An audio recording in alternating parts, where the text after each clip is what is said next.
were born between 1981 and 1988, this Venus retrograde will make a conjunction to your Pluto. If you were born between 1973 and 1977, this Venus retrograde will make a conjunction to your Uranus. If you were born between 1953 and 1962, this Venus retrograde will make a conjunction to your Neptune.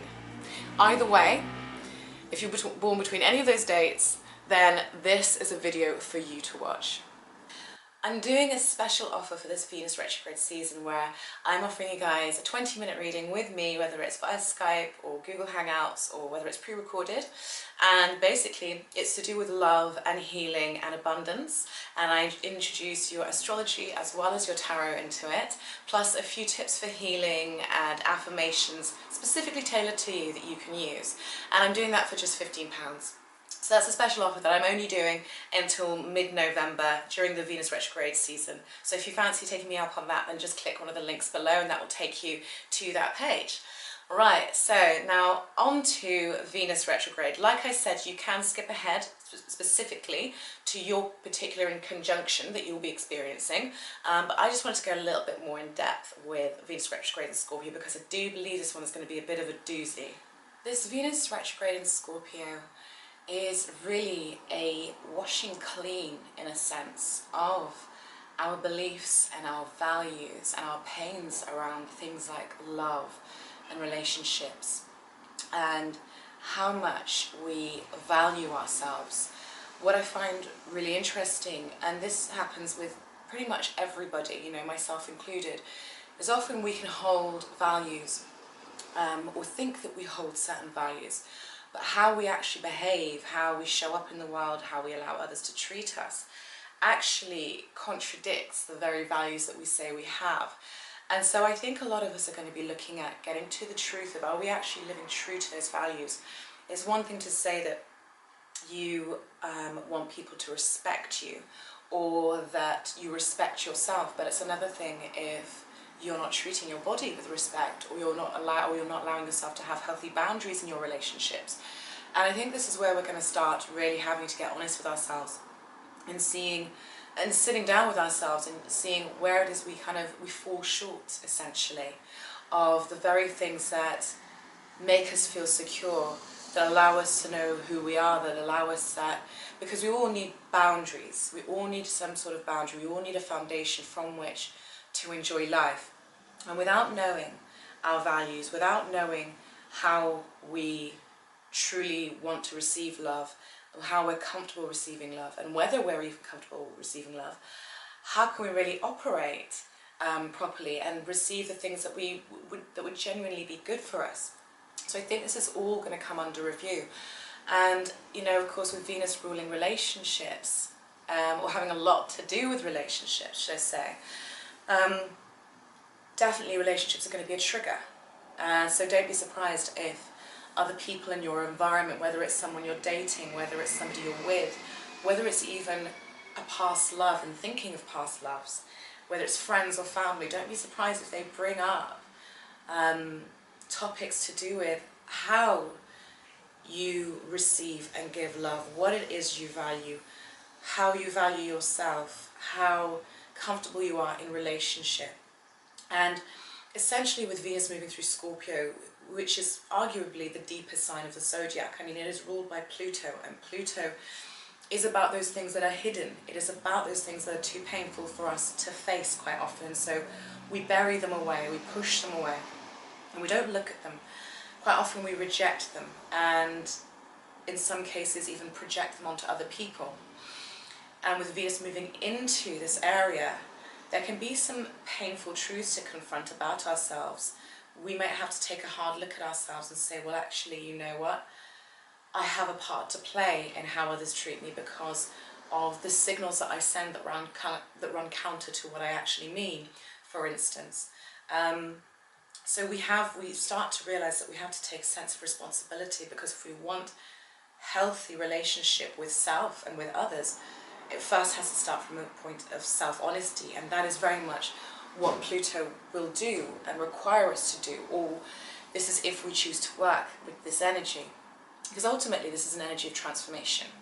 This is the phoenix rising from the ashes, and it's to take essentially what usually comes from a core wound, you know, to take that wound, to look into it, to almost stare into the abyss and allow ourselves to be, let's say, engulfed by that darkness, not literally, but in a sense to sit with that truth, that honesty that we may not want to face.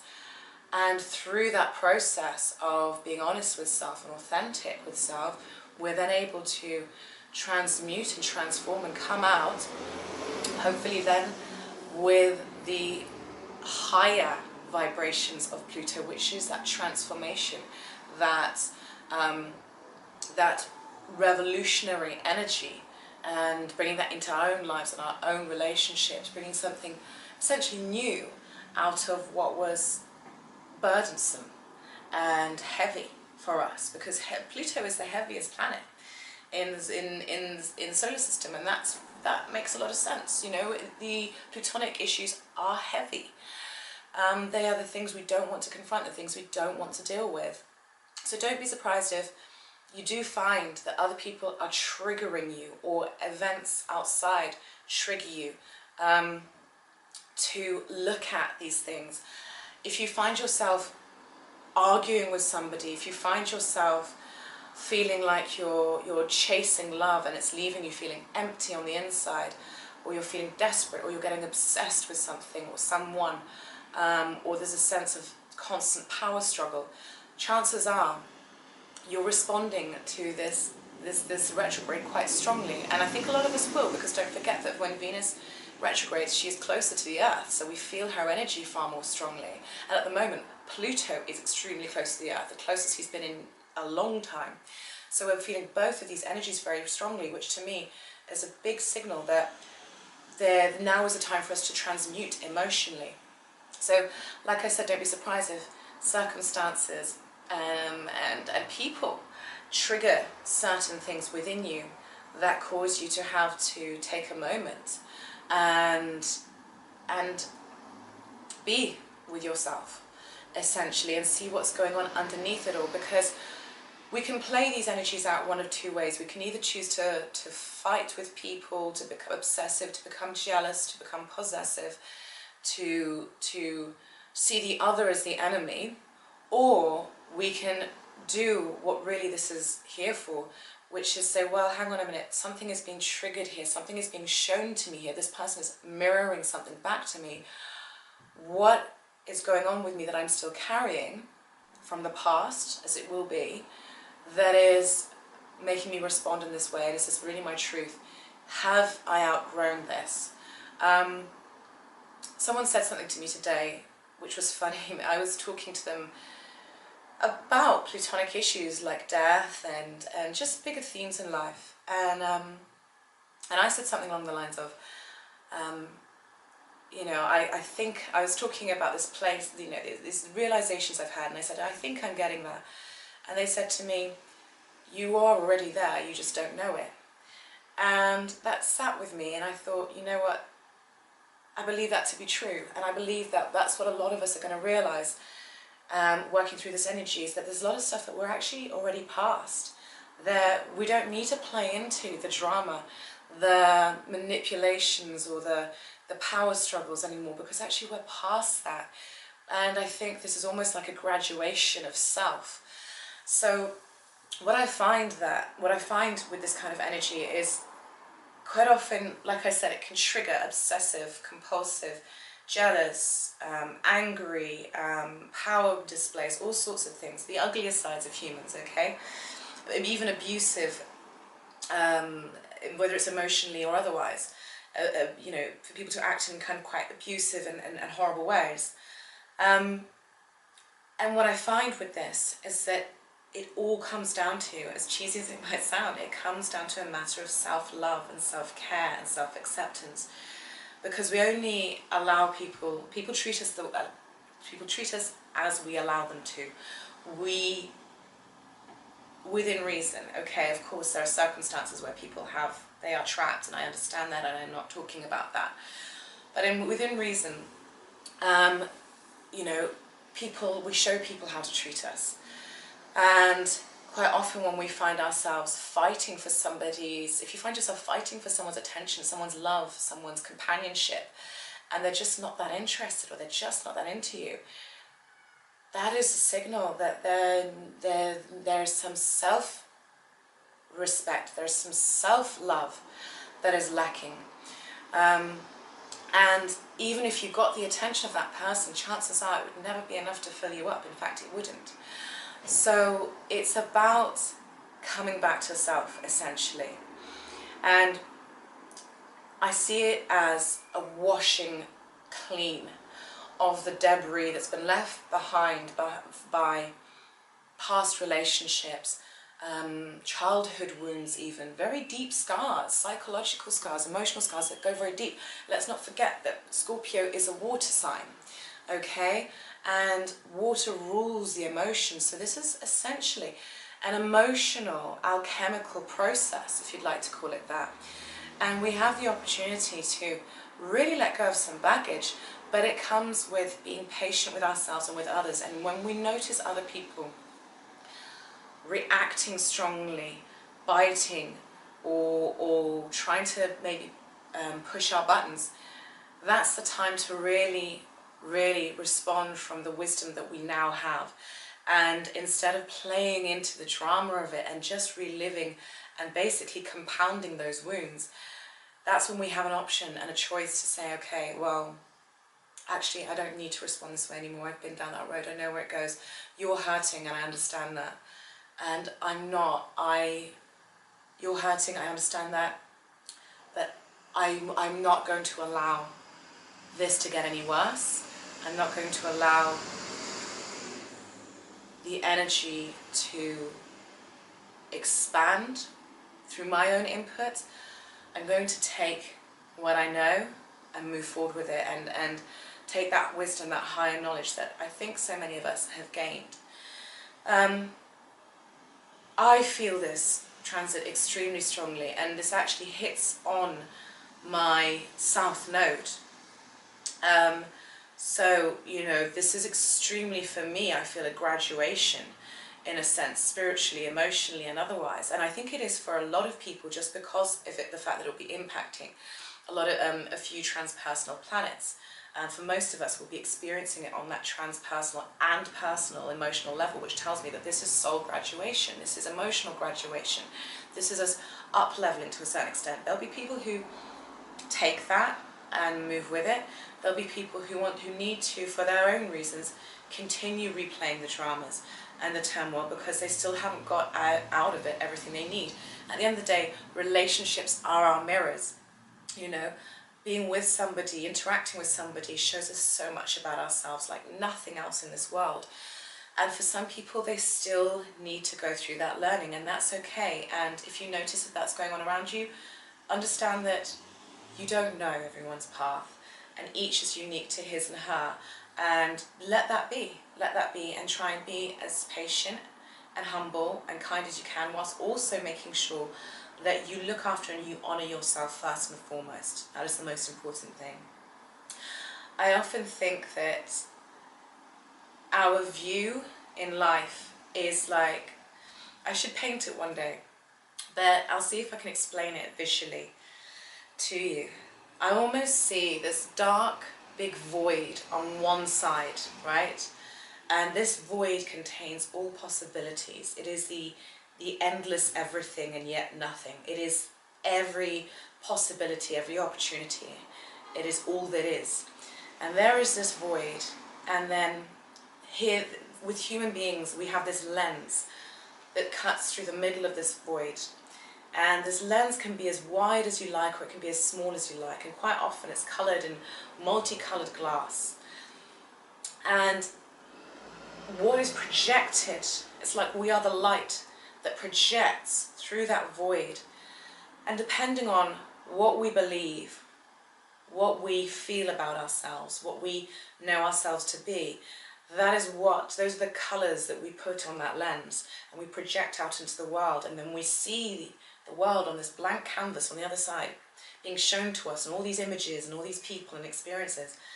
And quite often we think, oh, that's the world, that's out there. Not realizing that if we were just to shift that lens, maybe enlarge it, maybe change some of the colors, maybe blend some of the colors, that picture would change completely. Every possibility is there. But how we see ourselves, how we feel about ourselves, how we feel about life is quite often, well, not quite often, it is what we get back, it is what we experience. And this is an opportunity with Venus moving through Scorpio for us to widen that lens, to experience more technicolor, to experience a little bit more of the rose-tinted glasses in a positive way, so that we can project our knowledge of our own worth, our own capacity to love, so much more onto the screen that is our life, and in turn experience more love, enjoy more love, give more abundance, have more abundance, whatever it is that you desire, even if it's more simplicity, whatever it is. This is an opportunity for us to clear away some of the debris, for us to clean up that lens, so that we can actually let the truth of who we are shine forth. And the only way we can let the truth of who we are shine forth is if we understand innately our own value, our own worth, and our own worthiness. And that can mean so many things. It can mean that you need to take better self-care, you need to look after yourself better, you need to go to bed earlier, you need to eat better, you need to exercise more. It could mean you need to refrain from getting involved with certain people in order to maintain who you are, not get dragged into things that don't work for you. It could mean saying no occasionally if you're a people pleaser, whatever it means to you. But this is about realizing the value that you have, and then allowing the actions and decisions that you make to line up with that. So creating the world from the inside out. So I do find it, I do think it's about really owning our experience, and it's very personal, but yet at the same time it seems transpersonal too. And I can say quite honestly that I'm seeing it everywhere, in everybody at the moment, and it's quite incredible to watch. So anyway, thank you so much if you did watch this intro. I really appreciate it, because although I talked about it before, I wanted to just go a little bit deeper with it today. I'm sure there'll be things that I'll think about afterwards, and I'll think, damn it, why didn't I say them? But I can't say everything, can I? So now I'm going to go on to the transpersonal planets. Okay, first we're going to talk about Pluto, then we're going to talk about Neptune, then we're going to talk about Uranus.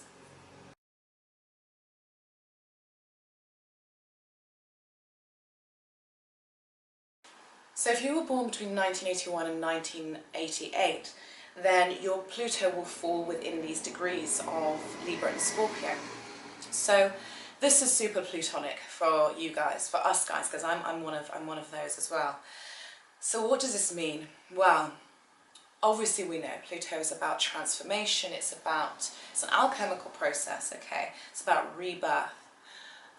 Pluto is also about the essence, it's about the truth of something. So with Venus coming up to conjunct Pluto, you are going to feel a lot of intensity. And it might take a while as we get into this transit for you to decipher what is really going on. At first, this transit may very much feel like, I just need to partner up with somebody. There can be a lot of sexual desire, there can be a lot of compulsive desire around partnerships and people. There can be, if you're in an existing relationship, there can be simmering tensions that have been there for a while suddenly come up to the boil. There can be sexual frustration, can actually end up becoming something that, is the cause of your arguments, but you don't really realize it at the time. But essentially what it is that this Pluto is wanting you to get to, or wanting us to get to, is the truth of love, okay? It's the essence of what love is to us. So, because you have to remember that Scorpio, Pluto, they don't do superficiality. They don't care about the bullshit, okay? It's about, I want it all, I want it deep, I want it intense, I want the real thing, I want to know your entire soul, inside and out. I want to put your skin on and wear you. It's that kind of thing. It's so intense, it's ridiculous. So, But the beauty of it is that with such an intense conjunction happening, it really means that there's an opportunity for, yes, soulmate connection, obviously, but what I like even more than that is there's an opportunity for a real understanding of self and brutal, maybe even brutal honesty with self that ends up resulting in you reclaiming your power. You know, Pluto rules, like I said in the intro, Pluto rules wounds and the things we reject about ourselves, the things we project onto others, the really painful stuff we don't want to have to deal with, okay, the icky stuff. Now, it's likely that this could be a painful process. And if you embark it consciously, I think it's likely to be less painful because you're going to be aware of what's going on.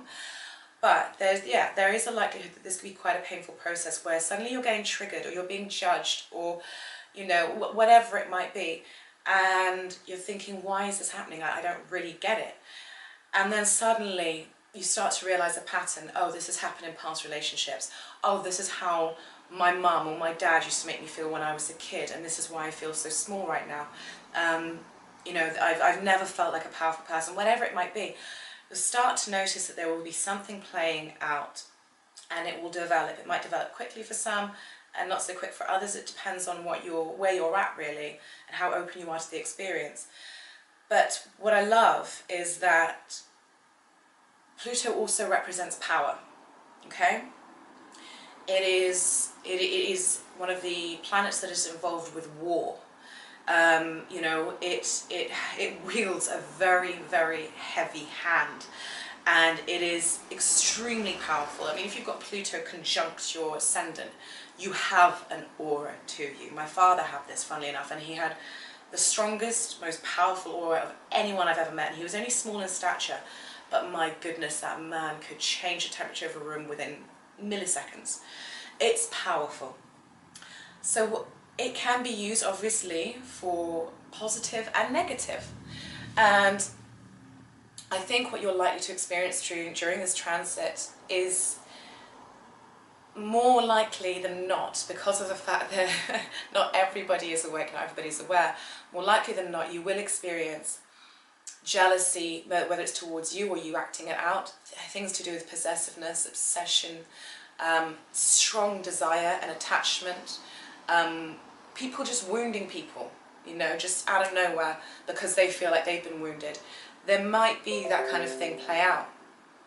Now, ultimately, what is being asked is for us to not play into the darker side of Pluto, but to actually take that pain that is triggered, or take that sudden, you know, kind of awareness of, okay, right, there's this thing in me that still wants to play into that pattern and that behavior, even though I know it doesn't serve me. To take that, to go to work with it and sit with it, and ultimately then transform it, transmute it, so that then we are standing in our own power. And once we do that, when we work with Pluto in that way, what we find then, the gift on the other side is personal power. The gift on the other side is the ability to be around somebody who might be trying to push all of your buttons, who might be trying to draw you into a toxic but very seductive relationship or situation, but then to be able to stand there and say, I actually no longer am even attracted to that, not even on a subconscious level. I actually no longer need to respond to that piece of me that never thought it was enough, that used to react and attach to that. I've healed and I stand in my own power. And it's not a place of judgment, but it's a place of, that's fine, you get on with that, but I don't need this because I've gone beyond that point in myself now. And so that's what you get on the other side of this. And that is what I think, you know, when we speak of that pure love, that essence of love, I believe that really pure love, which is in a sense, which, yeah, unconditional love is as well, is extremely powerful, because unconditional love doesn't require other people to change their behavior in order for you to be alright. It's powerful. It's powerful because in a way it is so autonomous and it knows itself and it allows, but it doesn't necessarily engage. And so that's the place I believe that you can be brought to. It's a place of power within and a stillness within that exudes, a confidence that exudes, a confidence that's not brought about because of needing the admiration or attention of others, or needing power over others, or needing to use sex as a weapon, or needing to use your physicality in that way, but actually knowing that you don't need to play those games, and that you really do care enough about yourself, if love is too much of a strong word for you, that you can hold yourself in your own space, and with that, you know, stand in your own power. And that's what I really, really like about this. I think that this is the aspect which will have people exploring issues to do with attraction and strong sexual desire. And I think that this might see, you know, our generation, you know, this particular generation that I'm talking about now, I think issues to do with how one values oneself, and then also what one's sexual activity is, how one values oneself, how one sees the opposite sex, how one values oneself, how one looks at sex in general. Do you see it as a spiritual thing? Do you give it away too easily? How does it make you feel about yourself? Do you feel you respect yourself in that regard? I think these will be issues that might well come up for a lot of people. People finding that they're falling into bed with somebody and then realizing, hang on a minute, this person's actually quite toxic for me, or this situation is toxic. Why did I allow myself to be drawn into that? You know, that kind of thing is very kind of, I think, apt to come up. But ultimately, yes, like I said, there can be that true love element to it. I would just be so careful during Venus retrograde. Anyone you do date now, take your time, don't rush into anything at all. I really would recommend that strongly. But certainly there is, I think I see it as, in my mind's eye there, I just saw somebody going, no. It's almost as if we're putting a stop to the addictions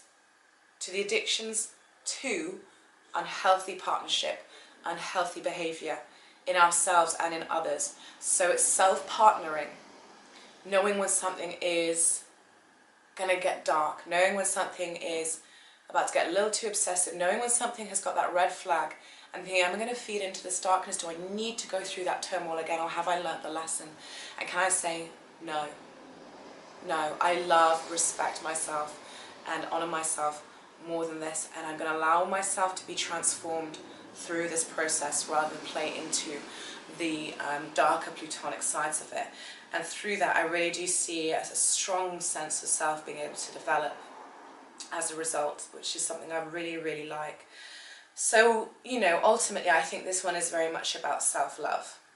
This is about acceptance of the darker side of ourselves, and acknowledging that without recrimination, without being, you know, too critical of ourselves in a negative way, but being able to be objective and say, hang on a minute, this is what I have done, this is what I have put across, this is something I have been carrying and it does not serve me, and no wonder people are responding to me in that way. You know, but now I'm able to look at myself honestly and say, okay, I no longer need this, and it can be left behind. So I think that's, Pluto is going to, you know, really bring that about.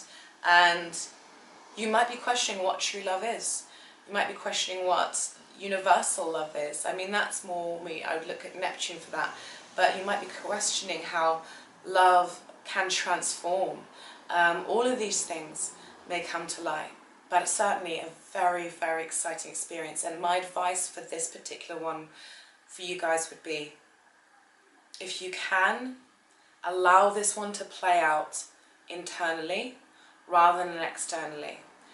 Allow this one to take you into yourself, to do some examination of self. And through that, find your weak spots, which you can make into your own personal, more powerful points. This is not one that I would play out on the outside, just because it can get so tumultuous and destructive because a lot of times people are acting from their unconscious, especially if you're dealing with somebody else who also has the same placement and they're not aware of these kinds of things. People can very much be acting from an unconscious, wounded place, and to get drawn into that, it distracts from what's really being asked of you at this time. Okay, thank you so much for listening, guys. I hope you found that helpful.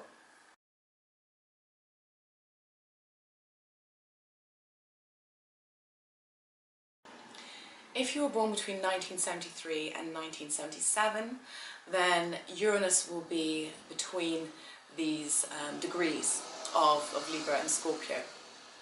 So, for you, well, let's talk about Uranus first of all. What does Uranus do?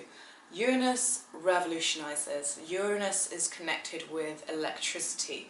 Okay, it is fast moving. It's sudden occurrences. It's the unexpected. It's electric, sudden epiphanies and downloads from the universe. It's when you have those amazing aha moments and suddenly your whole perspective changes within a second. That's Uranus. It's almost like the gods speak to you.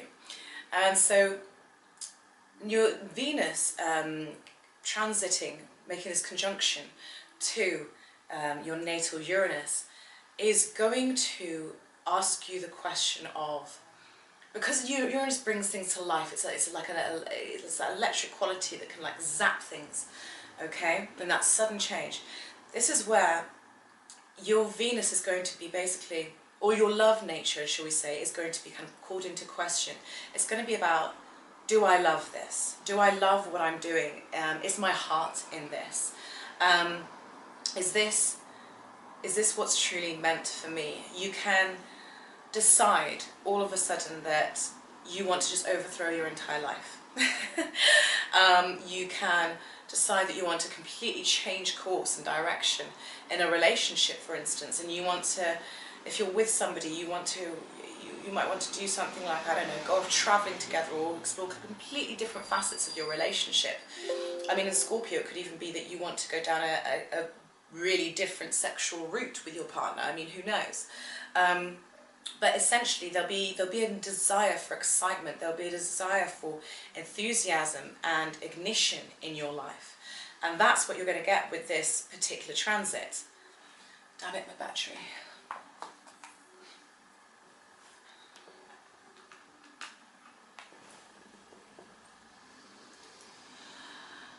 It will likely make you question if the things that you are doing and the things that you have in your life excite you. Do they bring you to life? Are they an expression of who you are? That's another thing. Is your life an expression of who you are? You might look at your values and suddenly make a huge shift in terms of what's important to you. On a more romantic sense, for those of you who are single, this could see you attracting people who are very different from what you've known. Very different, very unusual. It could be a different age bracket, different nationality, just a strange cultural background, different beliefs, whatever it might be. But these could be major catalysts in growth for you that could potentially open up completely new worlds. So I would advise you with this one to keep open. But like we say with a Venus retrograde, especially if you're getting to know somebody and you're dating somebody, just give it time, give it time until Venus is going direct and she's out of shadow period, because this is one of those transits that it takes, when you meet somebody during one of these transits, it takes time for things to develop, for you to see the fullness of the person, if you can ever really see the fullness of anyone, but you know what I mean. So this could have you attracting people who are very, very different. This could have you looking at love in completely new ways and wanting a lot more freedom in love. That could become a really big thing because Uranus is about freedom. So maybe needing more emotional freedom in your relationships, not necessarily just romantic, but in friendships and in your family dynamics. Needing more freedom, or you yourself feeling like you just need more freedom in your life to travel about in. There may be a feeling like you want to cast off the shackles and you just want to pack all your stuff into a bag and just travel for the next year. There's this desire for something different. There's this desire to be awoken by something. It's like you want to be brought back to life on some level. For some of you, this can see you getting involved in humanitarian projects and putting a lot of heart and soul into them, wanting to get involved in things that are very different and very innovative. If you have a business that's connected with innovation, technology, and humanitarianism, this could see you really doing some interesting research that you're really involved in, and maybe coming up with a plan and an idea and a project that you really love. And I would advise you to push that forward once Venus goes direct. But on the whole, Uranus is trying to shake you up. So anything that's feeling stale, anything that's feeling like it's just not that exciting anymore, it just doesn't speak to who you are in your heart anymore, it's not an expression of your soul anymore, that is likely to come under a period of review. So, you know, you could this is one of those transits where, you know, you could do some quite unusual things. You could take up some bizarre hobbies, you know, like taxidermy or God knows what. Taxidermy isn't really a Uranian thing, but you could take up some really bizarre and unusual hobbies, or just, you know, start expressing yourself in a very different way that has people around you going, what's going on with you? But it's because there's a part of you that feels that something needs to change. And, you know, we've all had it before where we just feel this, oh, something is stagnant, I just want to break free, and that's what this energy is about. So it's asking you, where can you find more freedom in your life? Where can you bring the electricity, the excitement back into your life? Where can you come alive again? And in love, where can love be reignited? Where can it maybe be given more freedom? Maybe be given more room, and maybe be expressed in different and in interesting ways that work for you. This is an interesting one that can coincide with several other factors just because of the age bracket that we're dealing with here. So, you know, this is people who are, you know, you're in your 40s, and we all know, you know, midlife, they talk about midlife crisis. It's not really a midlife crisis, but it is a sense of, once again, you know, doing a review of your life and saying, is this actually what I want? Is my heart in this? So go with it. Listen to your instincts. Listen to your gut. I would say experiment. I would say that this is one that is, out of the three, the least harmful, but it can lead you to want to create major life changes. Maybe don't do anything too drastic or too big until this moment has passed. Certainly put in plans, do your research, but huge, bold moves could just be a reaction to this. And instead, maybe what you're seeking is a way to make space on an emotional level, okay? Rather than to necessarily throw the baby out with the bathwater and completely change your outer life and give it a 180. It can be that really what you're craving is a lot more emotional freedom, a lot more emotional excitement. Thank you for watching, guys.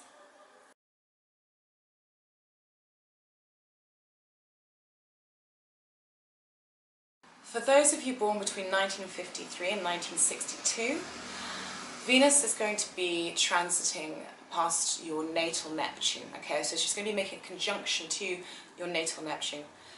What is Neptune about? Neptune is expansive, it is spiritual, it is imaginative, it is creative, it is compassionate.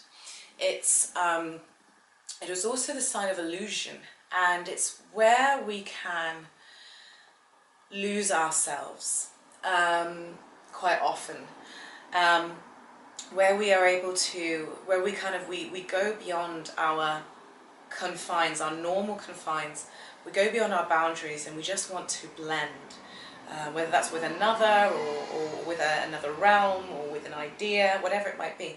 But it holds no boundaries. Neptune is this, there's a word that is perfect to describe it.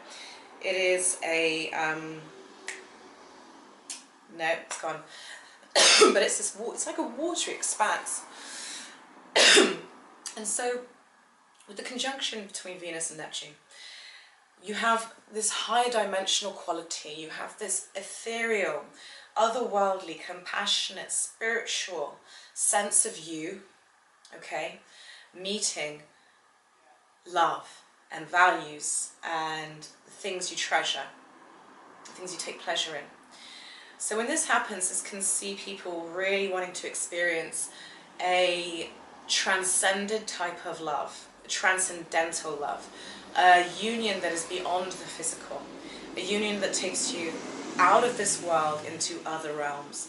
This is that I just want to strip off my human clothing and be this free, floating, airy soul that just mixes with another and feels the absolute bliss of oneness. It's that kind of thing. So in some ways it's quite beautiful. You know, this is great if you're an artist, if you're in any way creative. This could be a very rich time for you, you know, and I would definitely urge you to express this energy in that way. You could create some incredible art, whether it's whatever it might be, whatever your format is. You could create some incredible art that really is transcendental, that really does speak to